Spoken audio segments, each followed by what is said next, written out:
The shadow of phase. In the first 3 episodes, we followed a thread.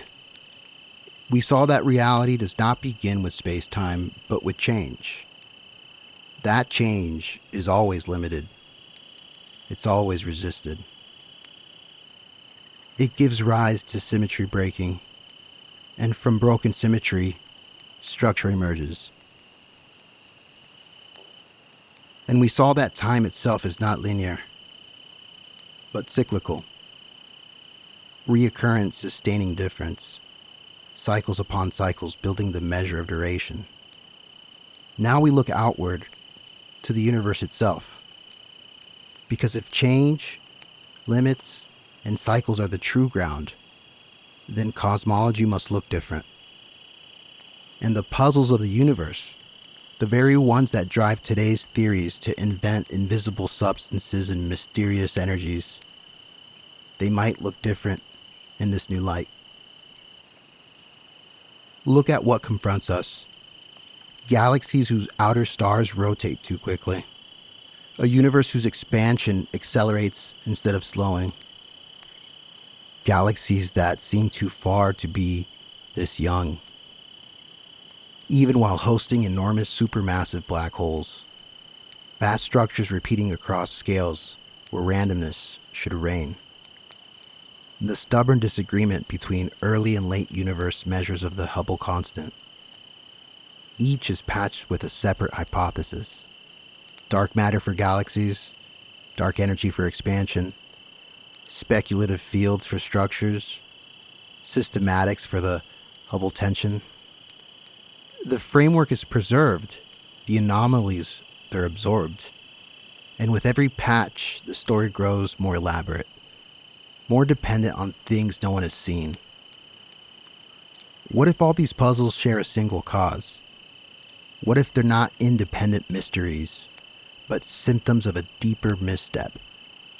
The misstep is this: we've mistaken time for fundamental, when it's not. Time is only the counting of accumulated phase.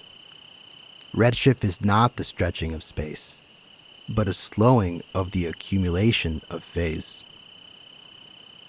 Every redshift, Doppler, gravitational, cosmological, is a shift in the phase gradient.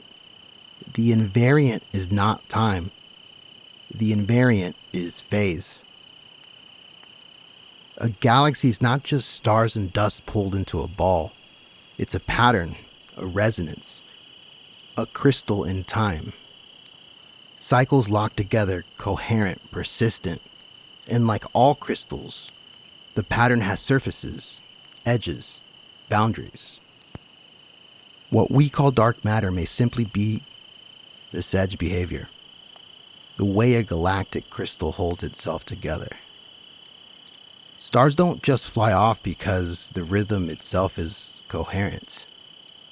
Not ghosts, not missing mass, just resonance.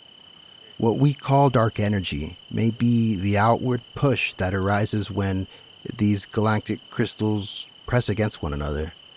Boundaries always push back.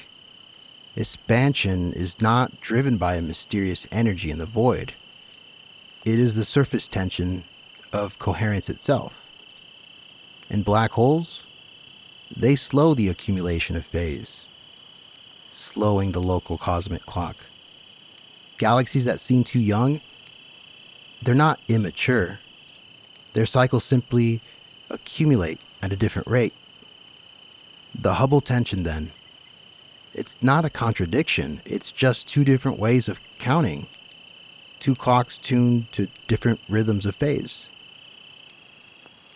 Step by step, the anomalies dissolve. Not because they vanish, but because we see them differently. Dark matter, dark energy, the Hubble tension. Not new substances, not missing forces, only the effects of phase, resonance, and boundaries. We've been naming just shadows. The deeper structure is coherence. It's the accumulation of phase. Time is just not the bedrock we imagined.